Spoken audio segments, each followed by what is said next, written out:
Welcome back, fellow jazz bums. Today we are going to get into the new Verve membership, the Verve Record Club.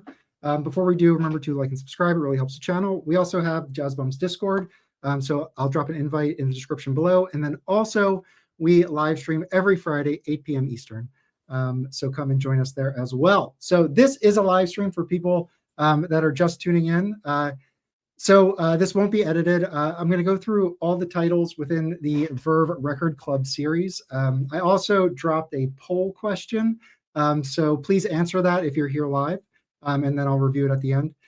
So what I want to do is essentially go through kind of the history of Verve, just very high level, talk about the selections that are part of this first piece of this. And I also put out the bat signal, so there might be some friends that join along the way.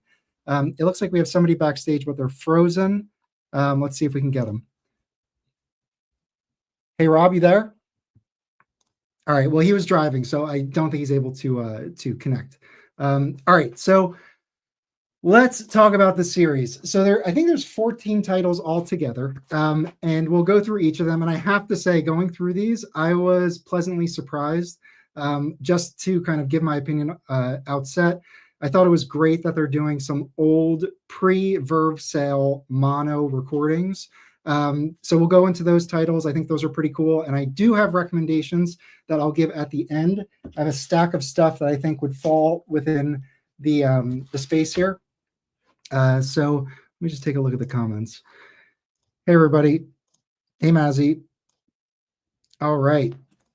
Okay, so yeah, I guess, I mean, when I think about this club being with the moniker of Verve, I'm thinking Norman Granz to start. So Norman Granz is one of the greatest producers in music history, modern music history, and he was responsible for, bringing a lot of the early jazz artists to LP as well as to cities in the United States through concerts like Jazz at the Philharmonic. So he started things, and he would bring in all the guys from the old big bands.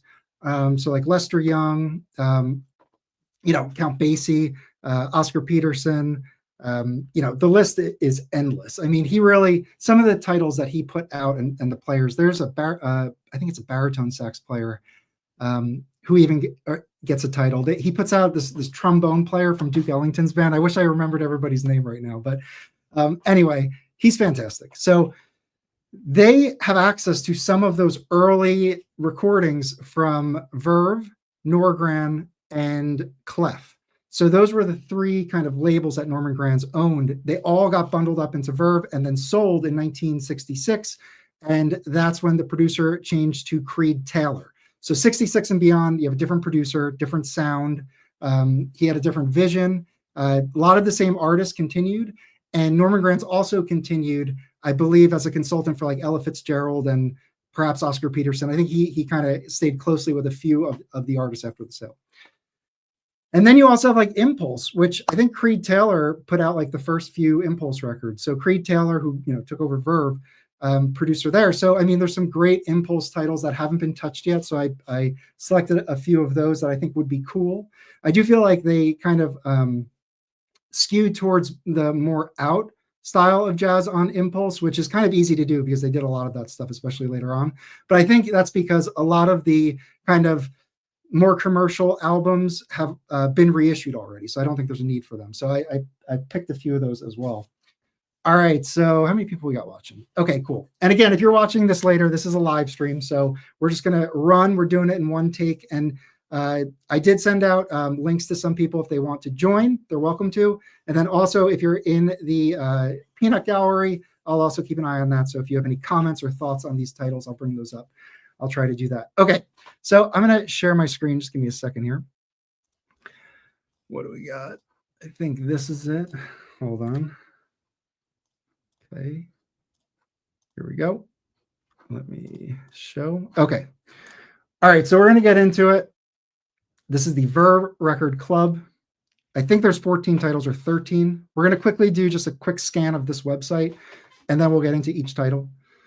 So Okay, so nice website. They have the Verve and Impulse logos up here. So I think those are the primary, but there's definitely some Phillips in here with Nina Simone. There's some other stuff that they have access to because it's all owned by UME. So they really probably have access to what they own. So, but I think it's going to be focused on those kind of two signature labels. All right, so they have membership. They're pressed at RTI. And I did not get the first title. There have been reviews. WCB Jazz Vinyl put out a review. You can check that out. Rob the Wax has also given his opinions on this. He said sonically it sounds good, and I think that he had like issues with the packaging or something else. But if he's able to join, he'll give us kind of his opinion later. And who else? Oh, Felipe got his, and he his copy was great. But I think we will get into another issue that I think both of those gentlemen, Rob and Felipe, had an issue with. But let's just kind of get back into the ad copy here. So each is going to be limited to 2,500. I think it's a good number. To me, 2,500 of these jazz titles, I feel like if you want to get it, you will definitely be able to get it. But they probably won't stick out like the Coltrane. I don't know. I mean, maybe it will stick around. I'm not totally sure. But 2,500 seems like it's a good number. I wouldn't have FOMO about any of these titles. All right. And I think, do they have a mastering engineer? So it's from the Analog Source. Okay, great. And I think they have, the great mastering engineers doing this, whether it's Bernie or Kevin, or whomever. I think that's part of it. So I think overall, you're looking at a really solid product where we've become accustomed with this framework, with this kind of treatment. So I don't think there's anything unexpected. If you like how those other ones that are made very similarly sound, I think these will probably be very close. Okay, so let's quickly scan the titles and just see what some first reactions are. Let's see. Okay, so L. Wayne B. He's getting the Coltrane. Cool. And what do we got out? Okay. All right. Let's keep going. So we're going to scan this really quick. There's a Nina Simone, Louis Armstrong, Bill Evans, Ella, Stan Getz, Billie Holiday. And then this is what I wanted to point out. So we have more here. So there's Oscar Peterson, Ahmad Jamal. Look at this November one. Verve Record Club exclusive release. So this is new to me. I'm not exactly sure what this is, but I assume that this is going to be, I don't know what the terms and conditions are to get this. I mean, I imagine you have to be a member, but I don't know how early on you have to be, or if you have to sign up for, a certain amount of months or how it works. But it looks like there's going to be an announced title later on, which I think is fun. The Tone Poet Society has those exclusive announcements, and I have to say it is kind of fun waiting to see what they're going to pick. I do enjoy that. So I think that's kind of cool. All right, then we have Dizzy Gillespie, Yusef Lateef, Sarah Vaughan, McCoy Tyner, and Archie Shepp to round things out. So, at first glance, I mean, I think we need to get into it, really. I think there's a lot of detail here that needs to be considered. So that's why I wanted to jump on, and I thought it'd be fun to walk through this. And Jazz Maniac says, I have the Coltrane. It sounds great. We got some love for Yusef. Okay. Okay. All right. So let's jump into, what are we doing? Okay. So the Coltrane, I pulled up the Discogs, and if there was a wiki page or whatever, or vice versa, just to kind of get a sense of what this title is. So I have a copy of this. So I pulled it out when this was announced, and it sounded incredible. So I have, it's like the black and red label. It's either 72 or earlier. It sounds incredible. So when I heard that, I just thought, this is probably going to sound very good. I do think Chris over at WCB said that it is limited by what's on the tape. So his system is more revealing than mine. So I'm going to defer to him on that. I thought the copy I had sounded fantastic. It did the job. So I wasn't interested in getting this reissue. But this is what the original looks like. So you have this orange Impulse, right? The classic. It has the Ampar. If you're trying to figure out like first pressings, like the details in the Impulse right here, like there's a few different variations, and it's based on the year it comes out. So Also, like when you look at the early Love Supremes, I think the mono, or there's something here like one's AS and the other one is something else. So anyway, so those are the details you want to look for because they pressed these and reissued these a lot. So if you want a true first pressing, there are things to look out for. All right. So the true first pressing stereo, there is a mono of a lot of these, but I imagine if there was a stereo tape, they're using the stereo tape and not folding it down to a mono. So this is what you'd get, the stereo. The original is expensive. I mean, you know, if you wanted to just buy one right now off Discogs, it would be pretty pricey. So that's the original. But again, this thing has been pressed. I mean, this is just the US. 62, 63, 64, 65. I mean, and all of these are going to sound good. Like these are all the those early labels, all the original metalwork. I mean, these are the ones to get. You know, some people are very hung up on getting the very, very first pressing, but like, which one do I have? Is it logged in? So I have the 72. So this is my copy. It sounds fantastic. So anyway, who's on this? This is like the classic quartet. We got, where are they? So McCoy, Tyner, Elvin Jones, Jimmy Garrison, John Coltrane.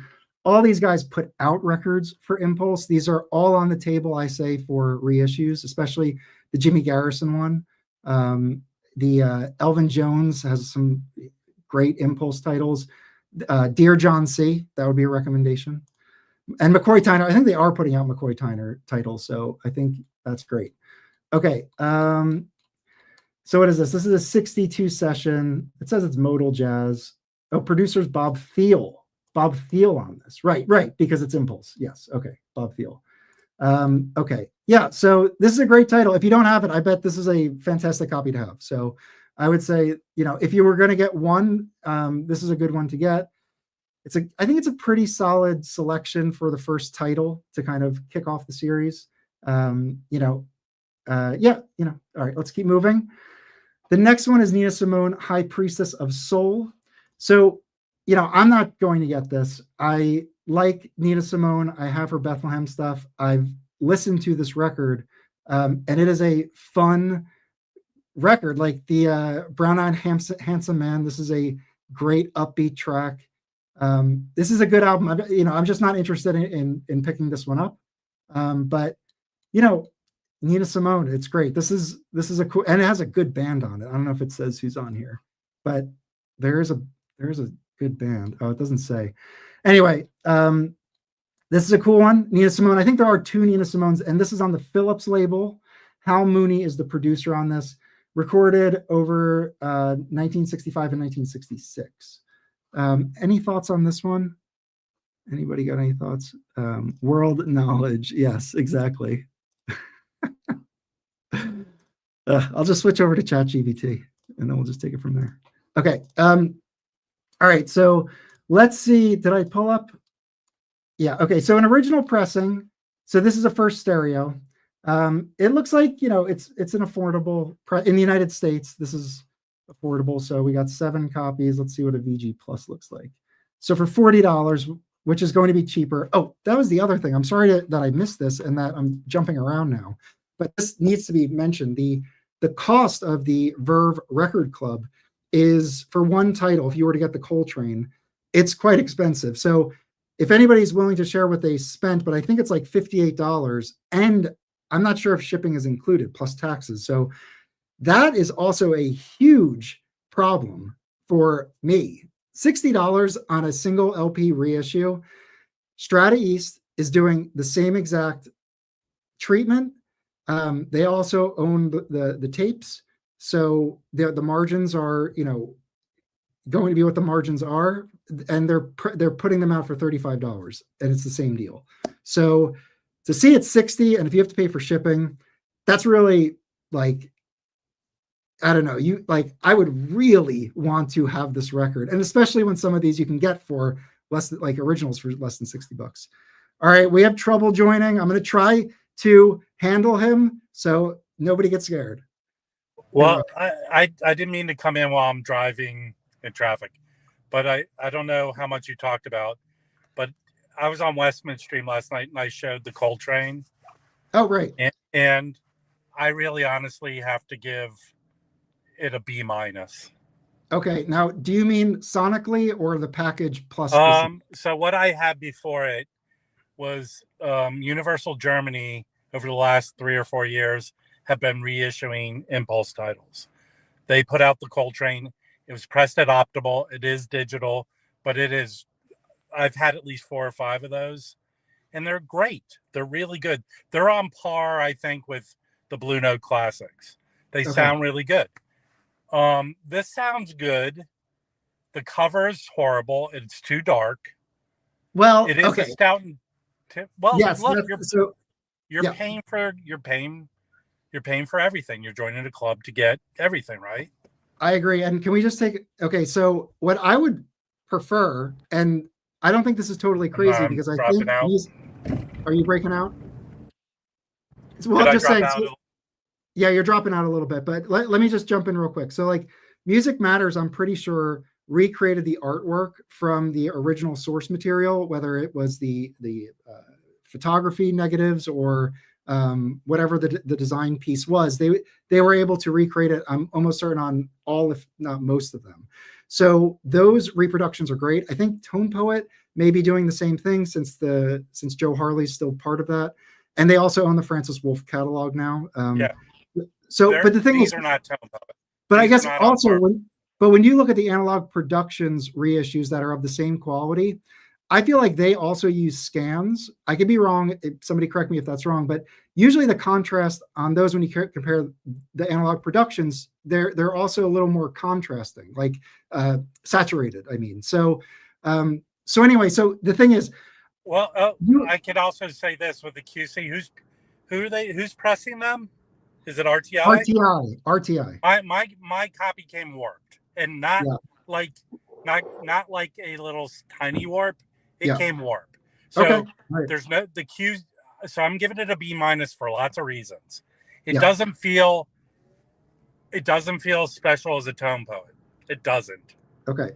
As an overall just impression. Now maybe they'll get better. Their customer service is the same as you discover. Okay. So I reported it was warped. They sent me through their insurance claim thing. Okay. So it's not like they have a different staff dealing with it. Now, whatever issue you have with Vinyl Me Please, everyone has to be honest. Sorry, there's a big sun.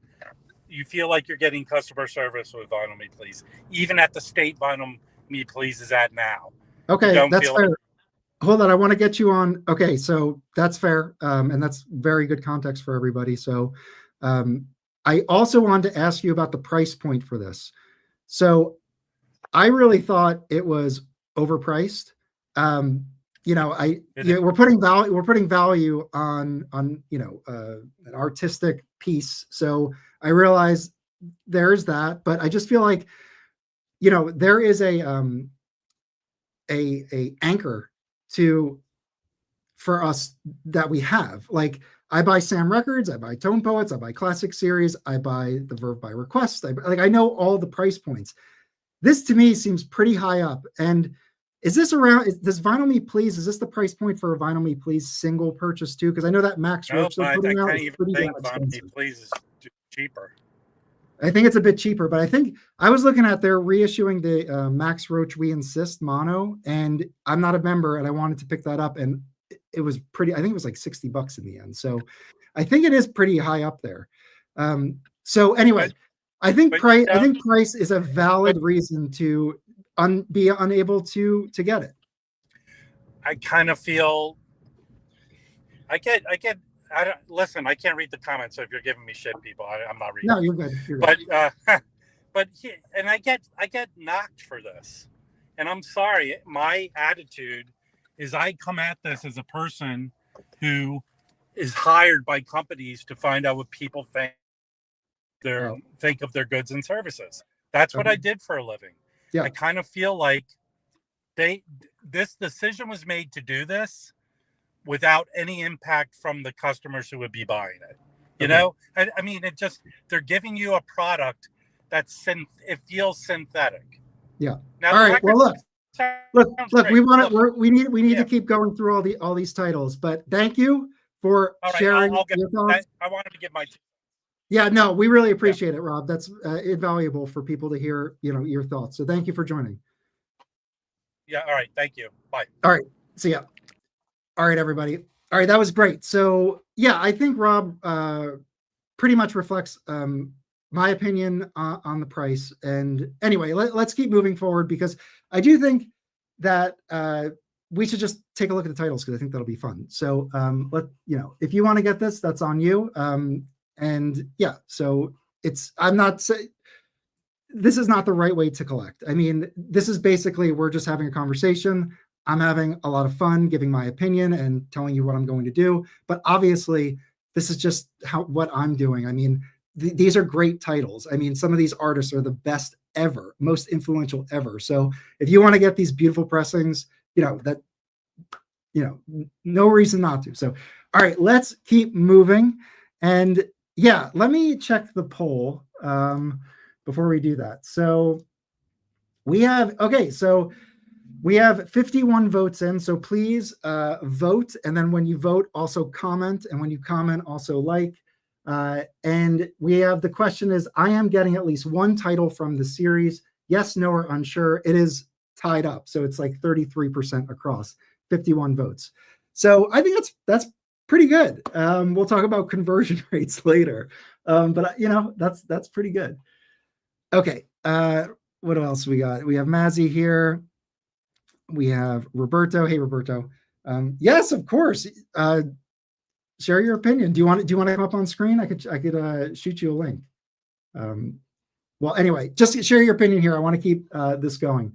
All right, so let's move on to share my screen again. Okay, so what do we got? We are High Priestess of Soul. We just finished up. All right, next one is Hello Dolly, Louis Armstrong. Louis Armstrong, obviously a giant in the world of culture. I mean, just seismic shift level innovation in the 20th century by Louis. So, I mean, his stuff should be reissued. It should be out there. This is probably going to sound great. So this is actually on Cap. So it's a Cap title. Let's take a look at the label. So Cap title, manufactured New York. Hello Dolly, Louis Armstrong, obviously the famous Hello Dolly. This is, this is a classic New Orleans like style. You have him. There's a lot of reverb on his mic. He's playing trumpet. I think there's also another trumpet player on this. But yeah, this is cool. Yeah, and this is from '64. So yeah, this title I think is pretty inexpensive. So we have 38 copies of the first pressing stereo. And in the United States, let's see what we can get for a VG Plus, assuming these are graded correctly. We're looking at under $10. Now I know there's an argument to say, like, why would they reissue this? Look at all these that you can get. These are original pressings. But, the original pressings can be noisy. There could be issues with them. And I feel like some people just want to hear what Kevin Gray or whoever can do with the tape, and it'll sound good and might sound great. And they're not really worried about the price. And it's part of the series. I don't want to like invent a person that I think would be purchasing this, but I just, I feel like, I don't know. I'm not going to get the Hello Dolly Louis Armstrong. I would go for the OG if I were to pick it up. But I do think that if I had a series, I would want Louis Armstrong titles on it. If I were doing the series, I would find a Louis Armstrong title to put out for sure. So if this is the one they pick, great.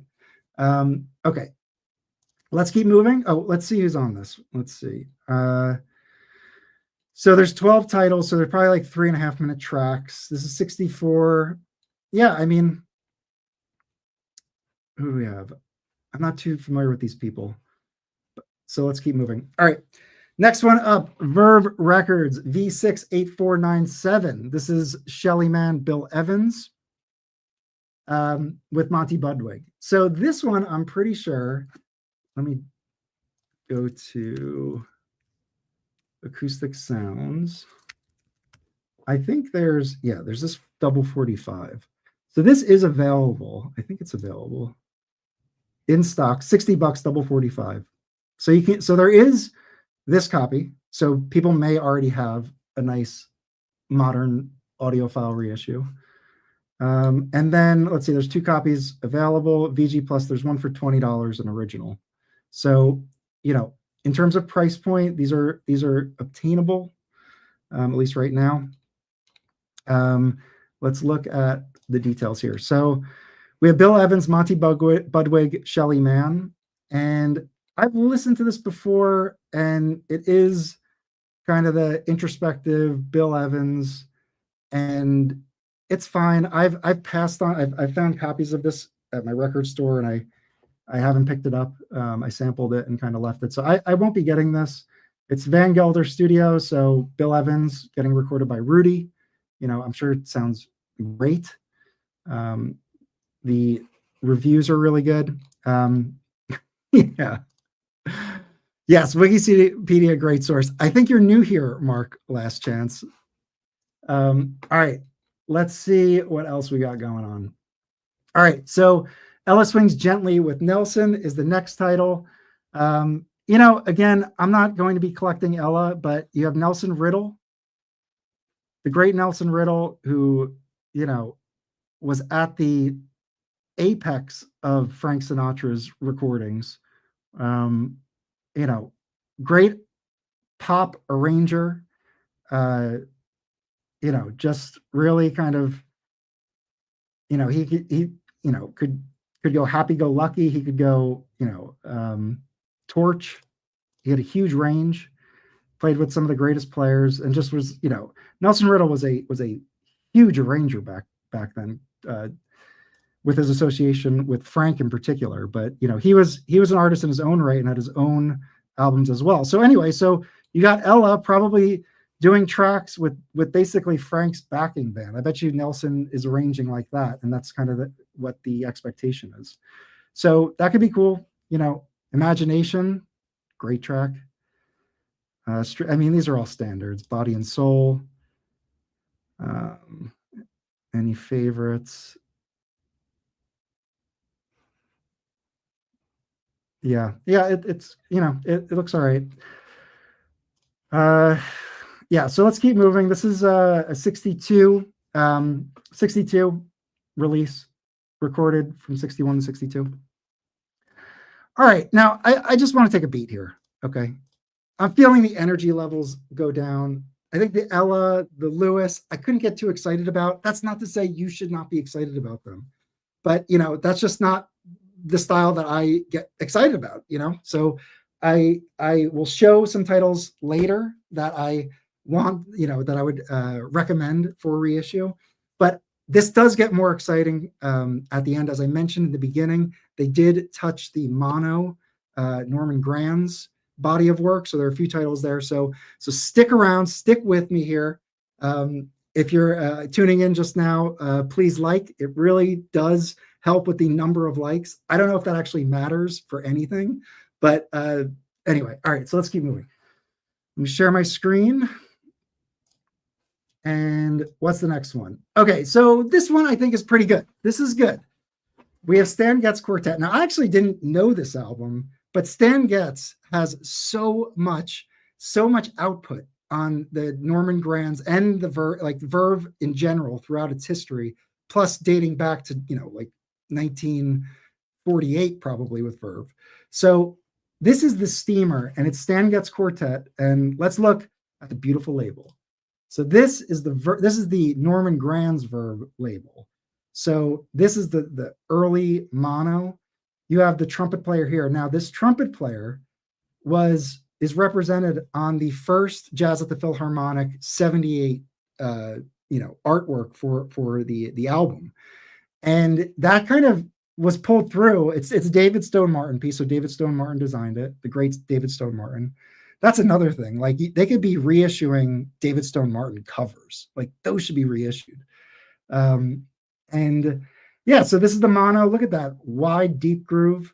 The Steamer, Stan Getz Quartet, 3 tracks on a side. So that's nice. They get to stretch out a little bit there. Yeah, this is probably, we'll take a look. I think it's, what is it, 57? Okay, so 57. So we're well into the LP era in 57. These are originals of these sound good. I have a stack of this era of Norman Granz pressings. They are good sounding. They recorded at good studios. Like I think when I first started getting into those Norman Granz records, the assumption I had was like Rudy's sound is like the best, superior than everybody's. And you could argue that that's the case, but that doesn't mean that nobody else could record well. And the LA studios, there was like Apex Studios, WOR Studios, and there were Pacific Jazz Studios, Pacific Studios. So there were tons of people recording extremely well in 57. I mean, that's like the stereo contemporary records with like Roy Dunan on those when they were first recording in stereo. So like there was good sounding records, and they're good on Verve. So this is a mono though, which I think is great. And it's mono because 57 is the transition year. 57 is when people started recording in stereo. So this was probably right on the cusp. And yeah, so it's a mono recording. It's a West Coast group. So you have Stan Getz tenor, Lou Levy piano, Stan Levy on drums, and then Leroy Vinegar on bass. So this is a good title. Stan Getz is great tenor player. I was listening to his live album with Bob Brookmeyer the other day, and like it starts and I was just like, oh, I don't know if this is good. This might be cheesy. And then like he gets into his solo and it is so laid back. It is incredible playing. He's great. So this could be one. If you don't have any Stan Getz, I would sample this, and this could be a really good one. And I think it's cool that it's mono and early. So this one I think is exciting. Okay, let's see how much it goes for. So in terms of, let's see what a VG plus, there's a near mint for 60. There's a VG if you want to risk it for cheap. And then it gets up in price. And, anyway, there's probably other reissues you can look at too. So, do your research. I was recorded in 56, so they wouldn't have been able to be recorded in stereo. It was released in 57. Okay. Oh, you did? Fantastic. It looks good, man. I mean, it is good. I've streamed it. It's good. Okay, next one is Billie Holiday, Stay With Me. Now, of all of the vocalists, Billie Holiday, I am looking to buy. There's specific things I'm looking for. I want to get her like the early Commodore and Decca stuff. I know that's all recorded in 78, but there were LPs in the 50s that were reissued, and I'd like to get those. I do have some of the later like reissue, like historical box things that Columbia put out. And they're great in terms of, they're great to get the music, but I feel like I really like getting, earlier pressings. I think it's fun. And, who doesn't want early Billie Holiday? So this is 58. Let's take a look at this. So again, this was put out in 58, but I bet you this was, let's see when it was recorded, because it's mono. Yeah, see, so this was recorded 1955, so it had to be mono. So again, we have the trumpet label. This is the Norman Granz Deep Groove Verve, Stay With Billie Holiday, 3 tracks aside. So again, we're in the modern, or this is 4 tracks here, but still, we're well into making LPs now. Because, like LPs, when they first started, everybody was still putting out like 3-minute tracks. Like the 78 timing, it took a minute. And, famously Duke Ellington put out, it's like I think it's like Mood. He does Mood Indigo on as the first track, and he basically takes up like the whole side with it. And that was released in 51, so that was a historic one. Okay, all right. So Billie Holiday, Stay With Me. This one is cool. If you don't have any Billie Holiday in your collection, this is an early mono Billie Holiday. With Billie Holiday, I kind of think the earlier the better, but that's not right. Her later stuff on Columbia is really good, and her later stuff on Verve is really good too, really good. But I think right now I have that stuff, so I'm particularly interested in the earlier stuff and finding a nice copy of that. All right, enough about me. So this one's cool. Look, you got 5 copies available of the original mono. You get a VG, but let's see, VG plus, that's outside the US. Near mint is insane. So, and obviously, like, you can just put this on your radar, and then when you see it eventually, as you go to record stores or if you look online, like, you'll probably eventually run into a copy of this. It's not like it's like super duper rare. So, like, this is something like I would think about. And yeah, I mean, I would not buy what these are going for here. I don't know. I mean, $32 for the VG. I know a lot of people are very particular, but I might, what I would do if I were serious, I would probably reach out to this guy, Hunt, and ask for pictures and just take it from there, because I've done that and gotten really good pressings for good values because I asked for pictures and I get to talk with the seller to talk about the noise, and I've gotten great deals like that. So anyway, little tip for you. All right, so who else is on this? Okay, so this is Billie Holiday. Now, the cool stuff about the Verve stuff, because a lot of people know Billie Holiday from her Columbia record with like the big orchestrations, but this is like smaller group. I mean, I say this is a small group and like killers. So, she obviously came up with Lester Young, and she's played with the greats, and Norman Granz, right? I mean, he's recording all those guys too. So you have Charlie Shaver's trumpet, Bud Johnson, tenor sax. Bud Johnson, I think, came up with Earl Hines. Charlie Shaver's, I think he was like a West Coast studio player, and he's on like a lot of Bethlehem. Okay. Tony Scott clarinet. Jazz clarinet is the best. The Ellington clarinet stuff is awesome. Love that stuff. Bill Bauer guitar, Leonard Gaskin bass, Cozy Cole drums. So anyway, so this this is a cool one for sure. This is definitely one to check out. So we got 2 early monos, 3 early monos. Here we go. Now, Oscar Peterson has like 1 billion records. So a lot of people are like, oh, it's an Oscar Peterson record. I'll flip through it or whatever. But I will say, if you're putting a Verve catalog together, just like Louis Armstrong, if you have access to it, Oscar Peterson needs to be represented in it. It's like, that's the way it has to be. So I wouldn't expect them not to include an Oscar Peterson record. And this one is awesome. If you're going to pick one, they did a good job. This is one that I've like looked to get myself.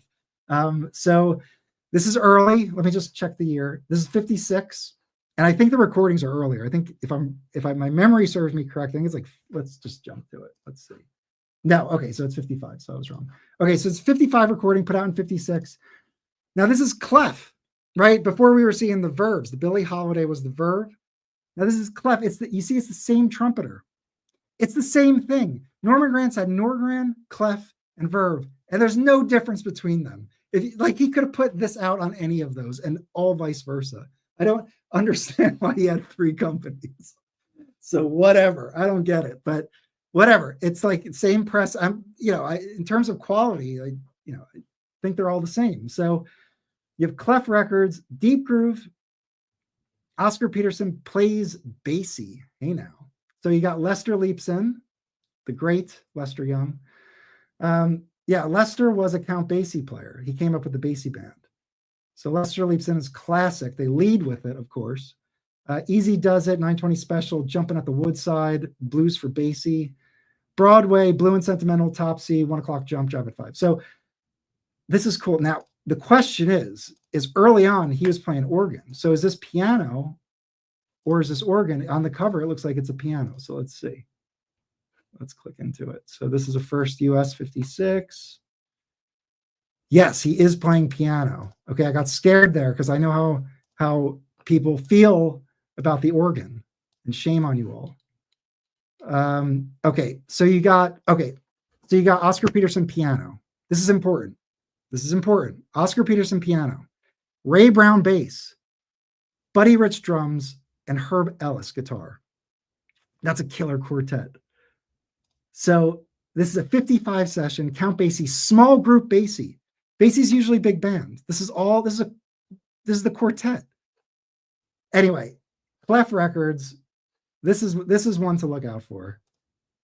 I'm hyping this. And I bet you this will sound awesome. So This one I think is cool. We already looked at all this stuff. Let's keep moving. Let's take a beat. Take a beat. All right, we're moving on to Ahmad Jamal next, which is also an interesting title because that means they are open to putting out Argo because it's an Argo title. So that is, I mean, we gotta talk about that. So let's take a look at the poll.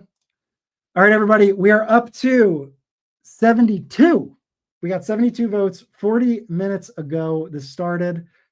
No, we're approaching 42%. Yes is a quarter, so 24. So yes is holding in there, and unsure is 35. Unsure is 35. Maybe we'll do a poll at the end after we go through these. I'll ask it again and see if people's minds changed. Okay. All right, let's jump back into it. Where were we? Where were we? Oh, that's a great one. Okay. All right. So like I said, I didn't even think about this when I was selecting titles to recommend, but you have Argo. So this is stereo Argo, Ahmad Jamal, all of you.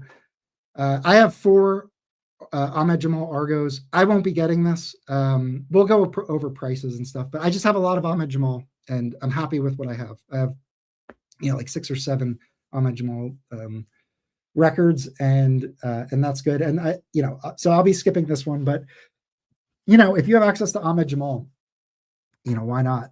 So we have the Argo label. This is the Argo Blue label. Is this a mono? Did I pull the mono? No, it's stereo.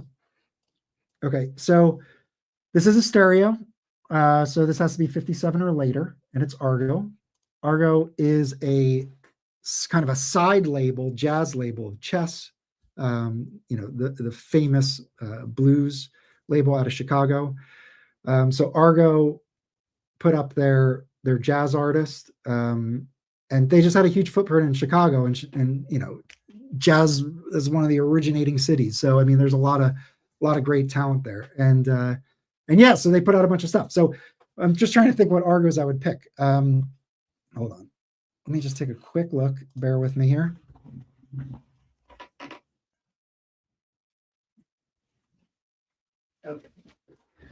Okay, there are good ones. You have this is an Art Farmer one that's really nice. Who's on this? Tommy Flanagan piano. So it's a quartet. Albert Fife. So that could be a cool one. These are my Ahmad Jamal. So this is a good one. This is a really cool one. Sorry, my blur's on. Let me shut that off. We got this one, which is great. This is at his club. This is one to get. I think the tapes for this are lost. If not, this would be a great one for them to reissue. And then obviously there's an Analog Productions version of this. This Clark Terry's great, but I don't think, that might not be a great selection.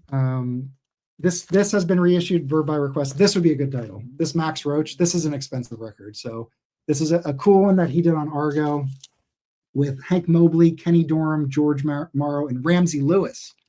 So you got, Ramsey Lewis has tons of Argo records. So this one I would pick.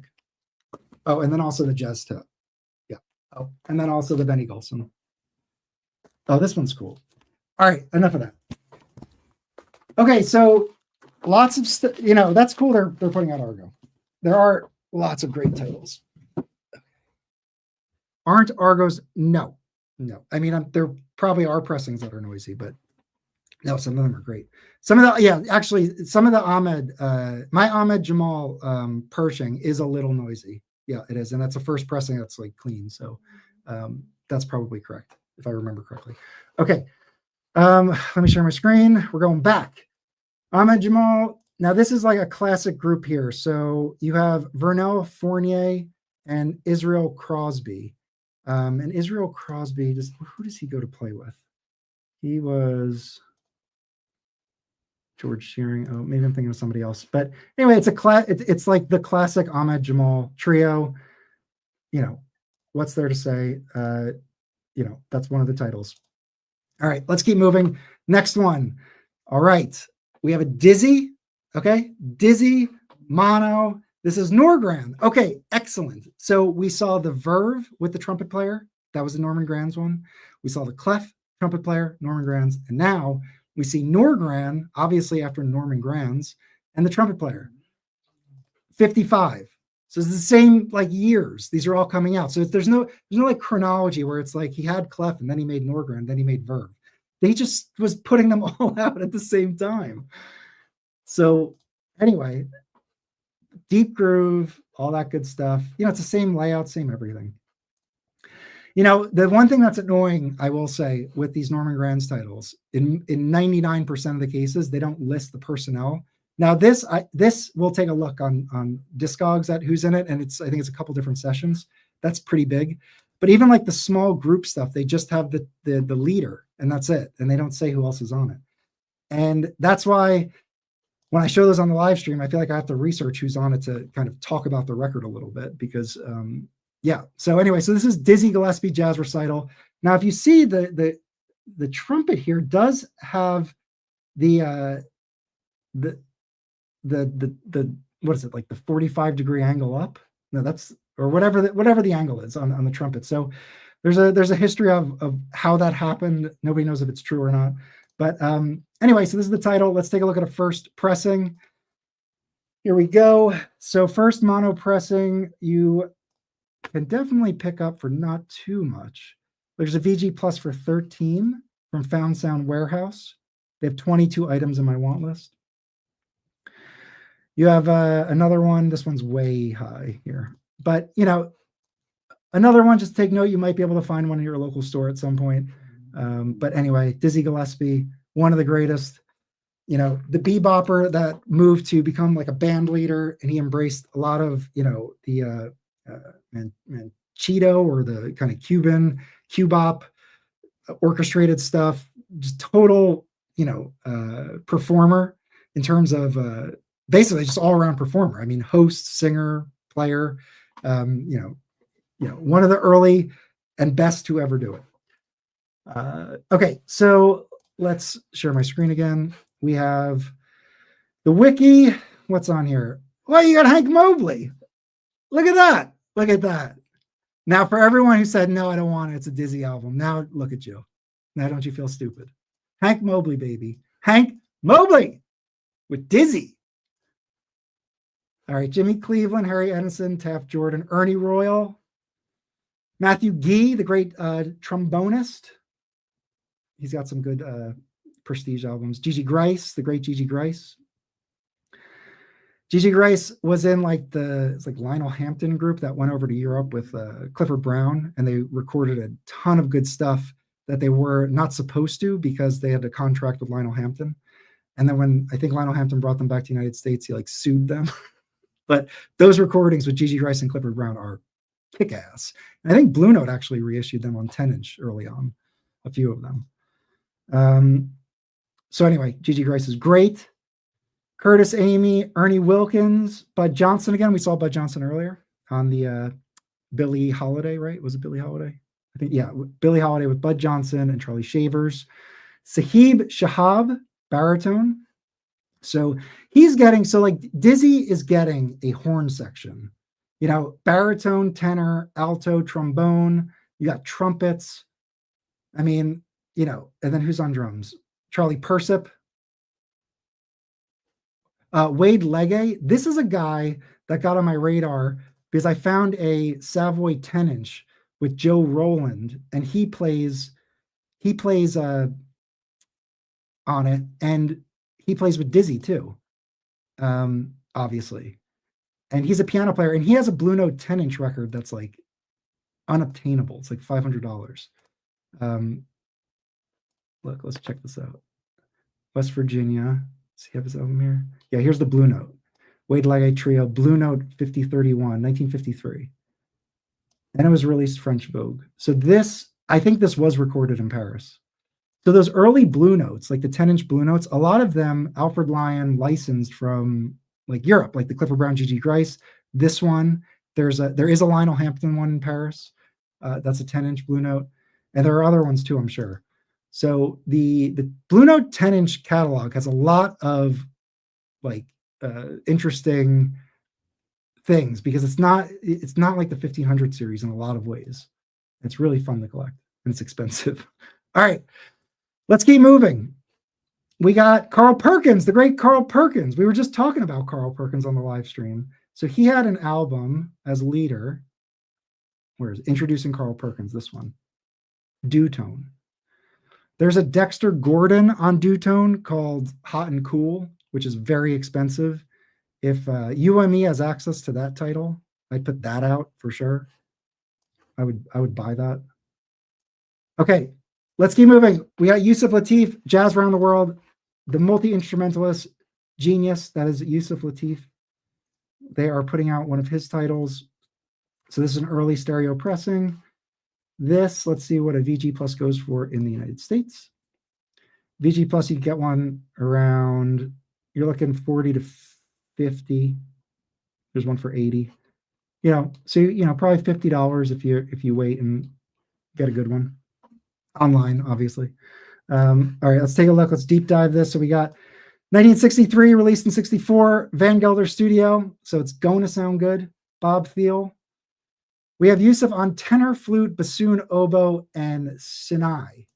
And this is a cool record. It's very delicate. There's a lot of focus on Yusef's soloing and instrumentation, and it almost feels like he's like I don't know, like he's like presenting these instruments, and it's just really kind of an incredible listen. This is a really cool title. You have Richard Williams on trumpet, who I don't think I have any Richard Williams. He's got this candid release, New Horn in Town. I think that's a pretty cool one. Who's on that?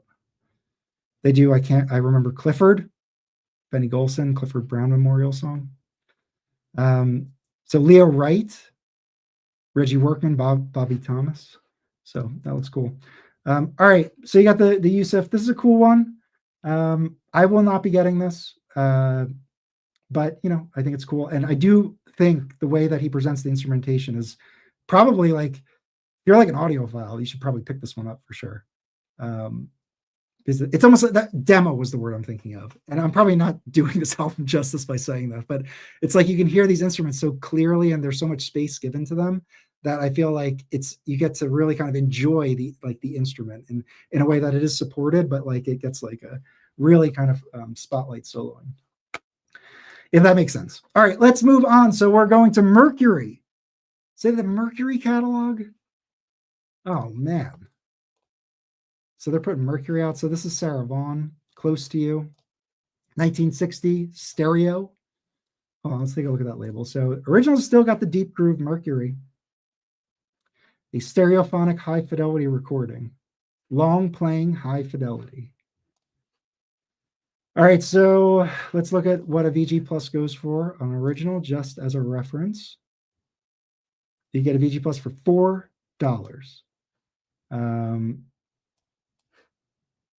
Anyway, it's a cheap record.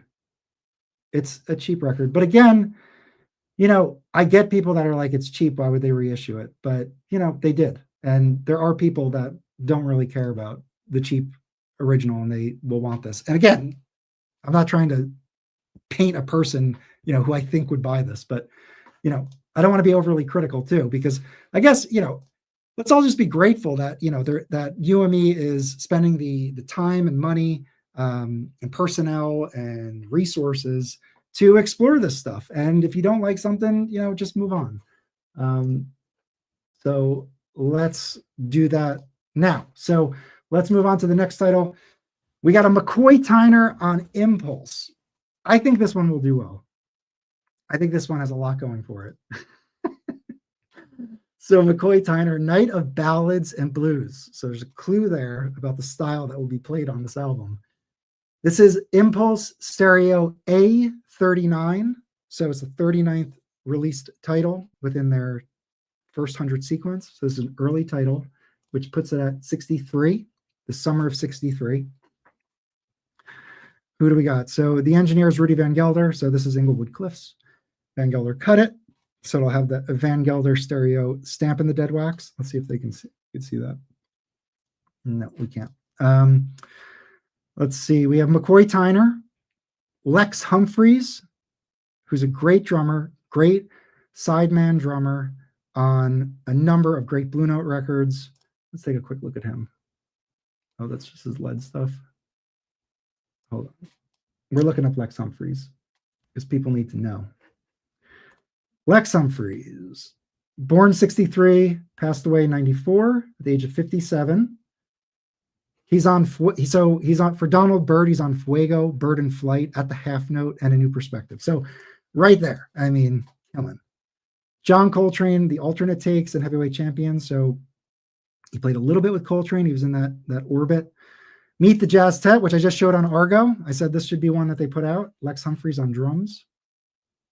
Dizzy, playing with Dizzy, playing with Freddie Hubbard, Yusef. Oh, he's on Jazz Around the World. So there you go. So he's on that other one we just saw. Wes Montgomery Jr. Mance, yada, yada, yada. This is a cool one. This is like, I'm pretty sure it's like a funky, yeah, it's Blue Mitchell Grant Green. That will tell you about the style on this. Okay, let's go back. What do we got here? Mazzy says, buy these, and when you pass, Fluffy, grab them from all your families. Fluffy is a crate digger for sure. Okay, let's see. Sorry, I just got to find where we left off. Okay, the McCoy Tyner, great. All right, let's see what an OG goes for. So we're already seeing this is going to be fairly pricey. The median is $85. There's 2 copies available. The $15 one is in G condition, so nobody wants that. And then there's a near mint one in Greece for $225 after shipping to the United States. There are obviously other reissues. We don't have to go through all of them, and there probably are affordable reissues that you can get. But this is McCoy Tyner. I have 3 McCoy Tyners on Impulse. They're all interesting. They all have different groups, all different styles. So this is his ballad and blues one. This is one I would like to get an original of if I ever came across it. This is one I would look at, really seriously look at this one, because, there's a lot of Impulse that acoustics, the acoustic sound series or whatever it was called. They did the Love Supreme, the ballads, a lot of the Mingus stuff. They did the Out of the Afternoon, which is, I think, Roy Brooks. Is it Roy Brooks? They did Blues in the Abstract Truth. So I have a nice reissue, acoustic sound series reissue collection. This would go nice with that. So this one I would definitely consider getting. I think this is probably look, they're doing Blue Monk on it. Let's take a look at the wiki. Come on, wiki. 63 Van Gelder. So you know it's going to sound good. We got Lex Humphreys, Steve Davis, double bass, McCoy Tyner. They are doing an Ellington Satin Doll. This Claire Fisher will be together again. Round Midnight, classic. It's always great to hear different versions of songs you're familiar with, so you can kind of see the interpretation or hear the interpretation. This is obvious, but like that's why albums of standards are fun to get, because if you have favorites from other people and you hear another person's rendition, it's fun. Okay, Star Eyes, Blue Monk, another monk. So he does a few monks on here, and he's doing them ballads and blues. So I don't know. This looks cool. I would say this is a top title in this current batch. All right, this might be the last one. This is Archie Shepp, The Way Ahead. Now, The Way Ahead is like one of his most... People love this record. Penguin Guide to Jazz Recording gave it 4 stars, which, means whatever. But you have Gretchen Moncourt III on trombone, Walter Davis Jr. piano, Ron Carter bass, Roy Haynes drums, Beaver Harris drums on some tracks. You have Jimmy Owens trumpet, and then Archie Shepp tenor. This one, Archie Shepp is like a blues player, just generally. I feel like he does a lot of wild stuff when he's playing the blues. Like he takes it to like a screech level, which puts people off. But he's got like a core blues style in him that he doesn't always play it, but like a lot of his records, he plays that style, and it is very genuine and raw. And this is I'm not going to get this. I know this record. I've looked into it before, but I think a lot of people will dig this record. I think it's a really good Archie Shepp choice. If you're going to pick an Archie Shepp from Impulse, this is a really good one. But I have a better one that I'll show. All right, let's see what else. I think that's it. Okay. All right, we're almost done here. Okay, so I was just going to do recommendations. So these are what I pulled out. Now, the fact that you could do Mercury which I think means you could do MRC, means there's early Cannonball records. There's a lot of good stuff. Obviously, the Clifford Brown stuff, the Clifford Brown Max Roach, the first one they did in '54, has not been reissued, and I have a theory about that. So, Study and Brown has been reissued by Analog Productions, and that's the same group, Harold Land tenor, and I have it, and it sounds fantastic. But I think the one that came before it is my favorite, and I was just wondering, like, why would Analog Productions, Acoustic Sounds, Gillespie decide not to put the earlier one out that, I think is I mean, they're both great and you should have both of them. But I think it's because that one was in '54. And I bet you when Chad heard the tapes, I would bet when Chad was deciding, he probably was able to listen to both recordings, not the tapes, but like both recordings. And I bet you Study in Brown was recorded. I bet you it sounded better.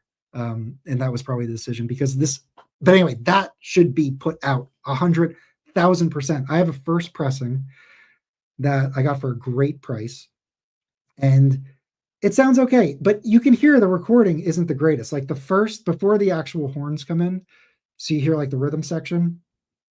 It's you can hear that the recording isn't top tier, detailed, but when the horns come in, it sounds incredible. It's a great record.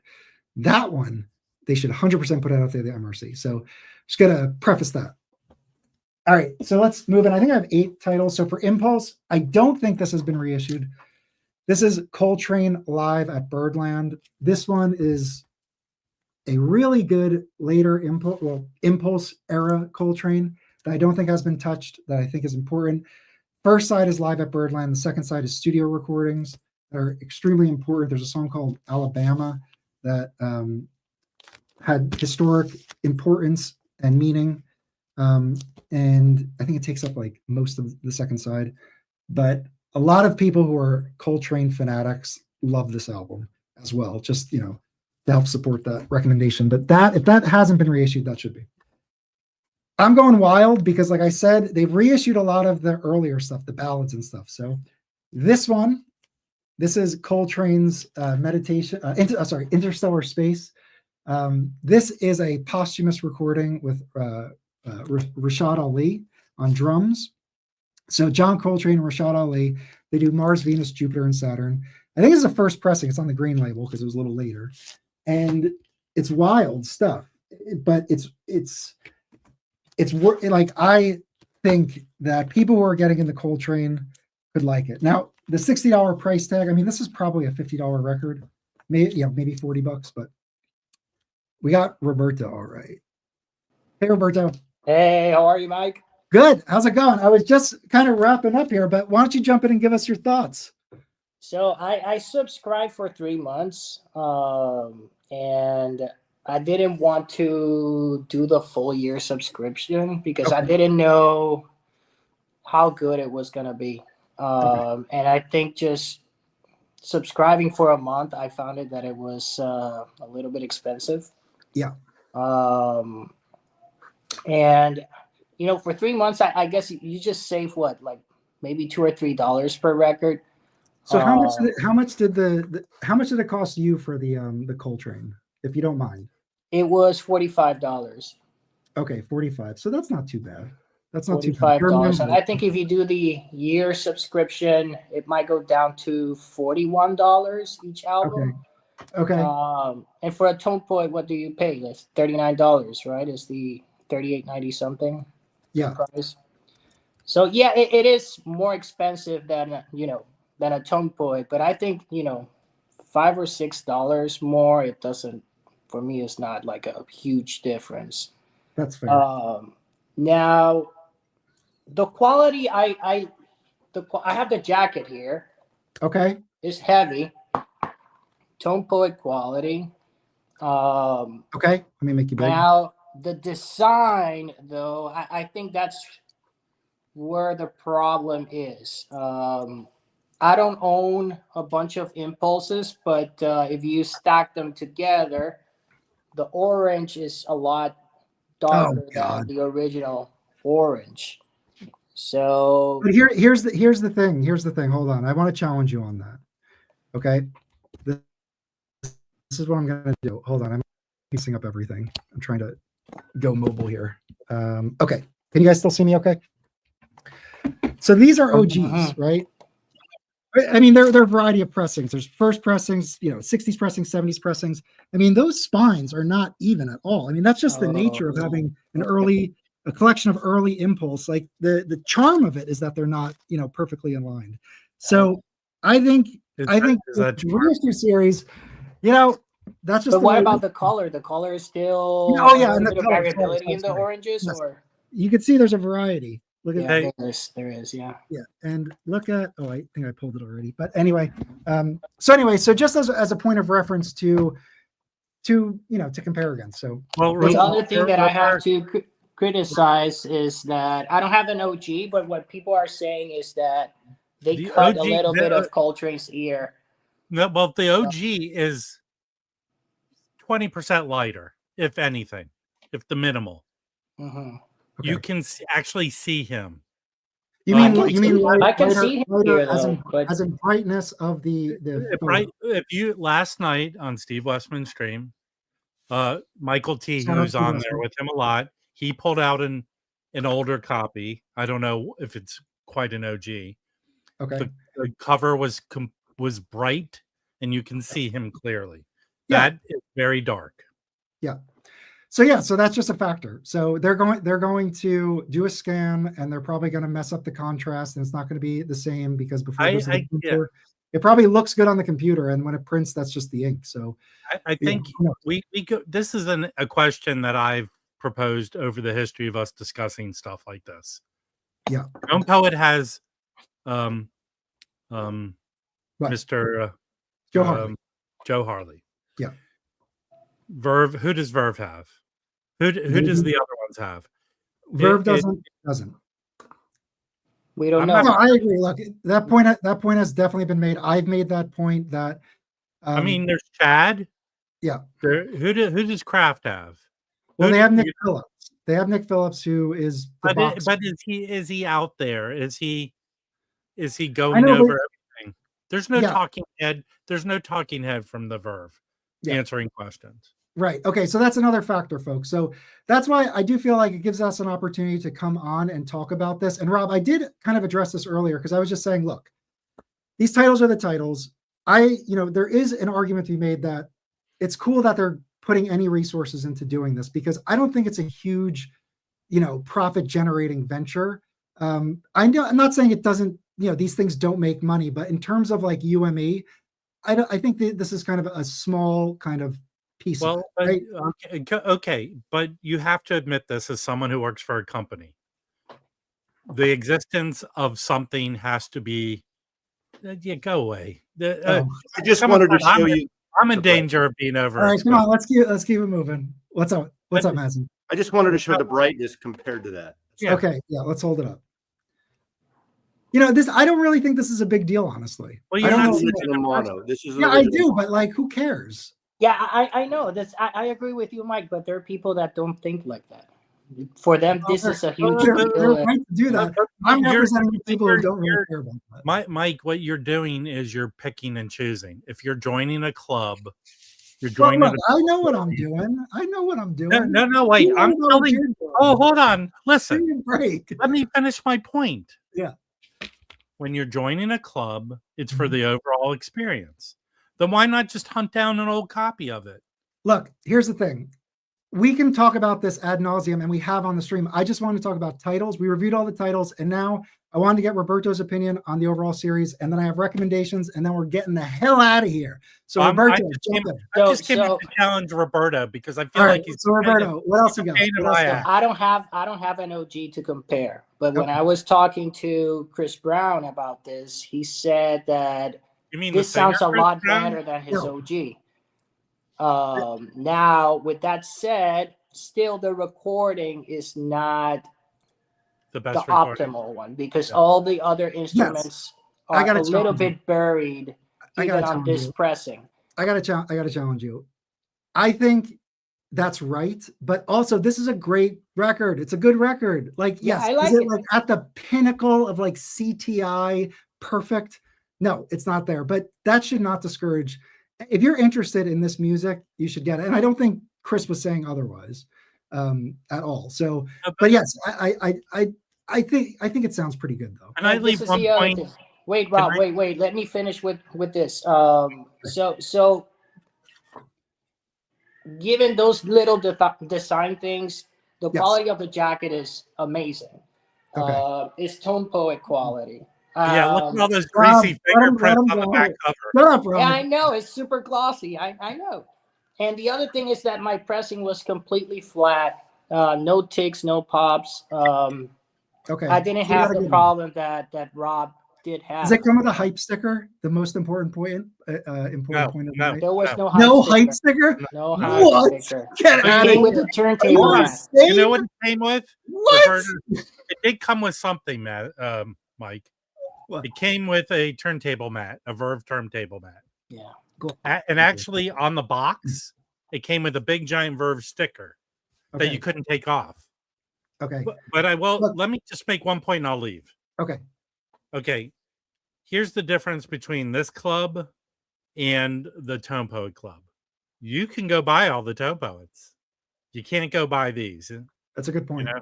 That's a good point. So, I mean, if they're if you buy the individual, it's so expensive that why would anybody do No, you can't go to your local record store and buy these individual. There's a set number. There's a set number they're pressing. And you know what? Let me get your opinion on this before you go. They're pressing 2,500 of each title, and some of these titles are not going to sell out. I just don't feel like they will. I don't think it's going to sell out either. So do you think eventually they're going to put them in the shops, or are they just going to sit in a warehouse? That's what I'm thinking. That's what I took the 3-month subscription, because I think eventually not many people are going to sign up, and these might end up in stores, either on their website or you know what? And to go into the titles they're releasing, bad choices. All right. Like you hear, I'll leave after this one point. Okay. Ahmad Jamal, give me a break. Okay. Everyone wants a great copy of The Awakening. They dropped the ball on that.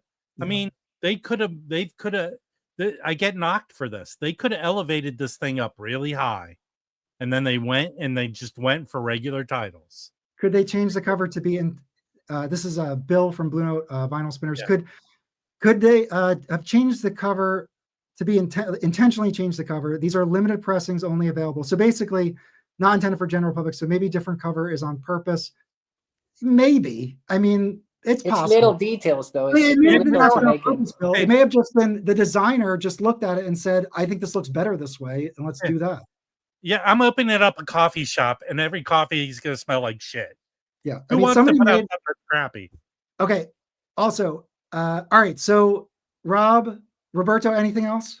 I buy reissues, and I'm not a huge jazz collector. So for me, I prefer a clean copy, a reissue copy. And most of the titles that are there, I do not have any of them. Am I interested in listening and getting them? Yes. So I'm looking forward for them. And the titles that are there, they're exciting. Were you listening in when we went over those early mono copies of things?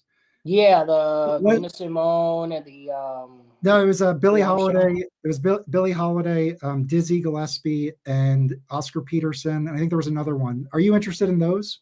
Yeah, I am. Yeah, I am. Interesting. Especially Rob, what did you think of those? Did you see that they're doing the old monos later on? Have you seen those yet? If not, that's okay. No, but it would have been cool maybe if they put out the Coltrane as a mono. That would have been really cool. Well, okay, all right, hold on. Before you go, Rob, what I was gonna say, and now, yes, I'm doing it. I don't care. You know what I'm recommending that they put out? Just stand back. Oh no, you better watch out, Verve. I'm telling you right now, put out a Love Supreme again as mono, and people will buy it. The mono copy is fucking $800. You put this out and people will buy it in mono. I swear, put it out again, take the heat, and people will buy it. I guarantee. If they put that as an exclusive, I terminate my my subscription. I'm telling you. Anyway, the joke there is obviously it's been reissued 3 times a year for the past 10 years, but it hasn't been reissued like this in mono. That's all I'm saying. And you can only get the mono from the early. Wow, you really went out on a limb on that one. Yeah. Okay. Well, whatever. I think it's a good pick. I think the only thing that we learned really from this whole hour you've gone over this is that Roberto is not wholly into jazz. Okay, hold on. I'm gonna go through my last picks and then we'll all get out of here. Okay. Last impulse I selected. I don't believe this has been reissued like this. I think there was a digital reissue recently, Rob. I think you have it. It's 4 for Train Archie Shepp. Yes. I think if they got the tape and did it, all analog, because people love that stuff, this is a great session. Archie Shepp sounds awesome on this. And who's on it with them? Well, Elemental put it out last year, and it sounds really good. That sounds. It's So listen to this. It's Archie Shepp, John Takai, Roswell Rudd, Reggie Workman, Alan Shorter, and Charles Moffat. Those are the guys. That's the one they are releasing on the subscription, right? Archie Shepp. They're doing another Archie Shepp. Okay. They're doing the that actually is a good Archie Shepp, the one they're putting out. I have the way ahead with the circle on it. Yeah, that's good. This one here. Yeah. But this one is so good. And that group, yeah, that is the group. Like the stuff that they're on some ESP disc stuff. They're on some independent label stuff, and their sound is so good, and they're all on this. This is so good. They should reissue this 100%. Those are the stairs from the Van Gelder studio, right? Probably Van Gelder. It's most certainly Van Gelder. That's pretty astute from a guy who's not into jazz. No, I'm into jazz, but I'm compared to you guys that you're like hardcore buyers of jazz. I'm not there digging jazz all the time, and I don't have most of these titles either. The only one that I have is the Bill Evans that they're releasing. No, I don't have a lot of those either, Roberto. You're just not interested on them. I'm not interested in them. No, they don't. I mean, that's not really what I'm looking for. And that's fair. And look, like I said earlier, we're not saying how to collect, obviously. I just like to state that because I buy what I buy and people make fun of me and I don't care. And Rob does what he does and nobody can even achieve digging that much. Did you know Rob is the #1 digger in the United States? No, I'm not. Dude, you dig, man. You're out there. No, I do it because I get enjoyment out of it. And Roberto's buying the reissues. Nobody's saying anything. We're just giving our opinions. And if you want this stuff, get it. And I mean, really what this is, then just put the records out. Yeah. They started, for me, it's a different issue. Mike is really in love with finding a good OG of it. But if you really want to talk about it, it makes this club nonsense is strictly that. Yeah. Put the record out because now you've elevated what you're doing to a different tier and a different expectation. Yeah. The Tone Poets are put out, people like them and enjoy them and buy them. I agree. This Verve Club is nonsense. Here's the thing, and I really don't. I want to just show these records and get out of here, but I just feel like that's a valid opinion, and I'm not trying to challenge you, but I'm just saying like I cut them a lot of slack because I'm just like if I don't want it, I just don't get it, and if I get it, I get it. If they do a club, the price point matters, the title matters, it all matters, and I just like anyway. I don't, so like. That is what it is. I hope that's somewhat kind of clear what I'm trying to say. But I'm just going to show 4 more records. This is a mono. This should 100% get reissued. This is The Kid and the Brute. Illinois Jack. Now we're up to 3 records. You demand that they reissue. Ben Webster. This is the OG on clef trumpet, right? And the first track, go stream the first track on this. It is the biggest blues, biggest swing track I've ever heard in my entire life. It's a small group and they're swinging so hard and there's so many like valleys that they start talking to each other. They're like, yeah, and it's fucking awesome. So anyway, go stream the first track on this and look at the cover. That is David Stone Martin. I'm pretty certain. I mean, look at that cover. That should be one. And that's a cool mono. This one's really cool. It's Dizzy, Stan Getz, and Sonny Stitt. So you have a great horn section for musicians only. This is also a mono on the Verve trumpet player. So this is Norman Granz. These are both Norman Granz. All the stuff. I really love Norman Granz. So those are going to be my recommendations. But this is a good one. I think the trio is Oscar Peterson, if I'm not mistaken. So personnel. John Lewis. So John Lewis from MJQ. So people would think like John Lewis is an uptight guy. He played swing. I mean, he's the rhythm section on this. So he's not all just MJQ. And John Lewis kills. So this too.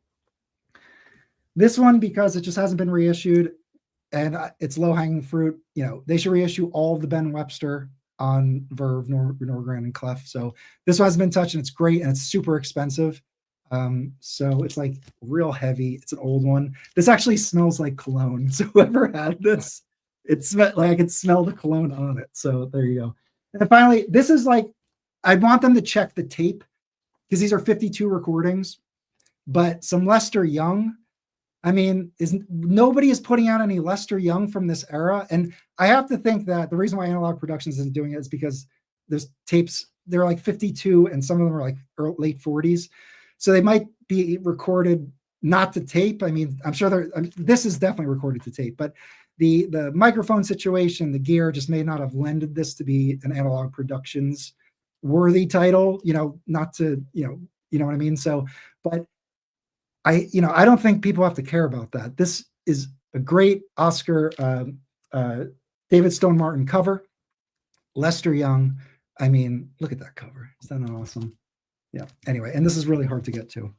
All right, folks. So those are my recommendations. I think that the labels they're going after are obviously some of the most important labels in jazz. They've influenced tons of other artists. They're just hugely influential within jazz. So there's a lot to get excited about. I would say this first run, I mentioned like the Louis, the Ahmad Jamal, the Oscar Peterson, we'll see how those things sell. But I think that, I almost feel like they have to pay homage to I feel like I fault them not for putting out those artists and having that music out there and having people talk about it and listen to it. And if it doesn't sell, who cares? But I think the future of this club, if it continues, I know the price might be hard pressed for people to buy the individuals, but I think that there's a lot of good stuff that they could put out, and I hope it continues. Yeah. All right. Any final words, guys? Yeah, I just want to know, do you shout out jazz musicians' names in your sleep? Yeah. All right. Well, I had fun with this, obviously. It was very cool to go through this. Thank you for everyone for sticking around. I'll see you guys later. Roberto, Rob, thanks for joining. Really appreciate your thoughts. Thank you, Mike. Roberto's not into jazz. Lightning. Shocking.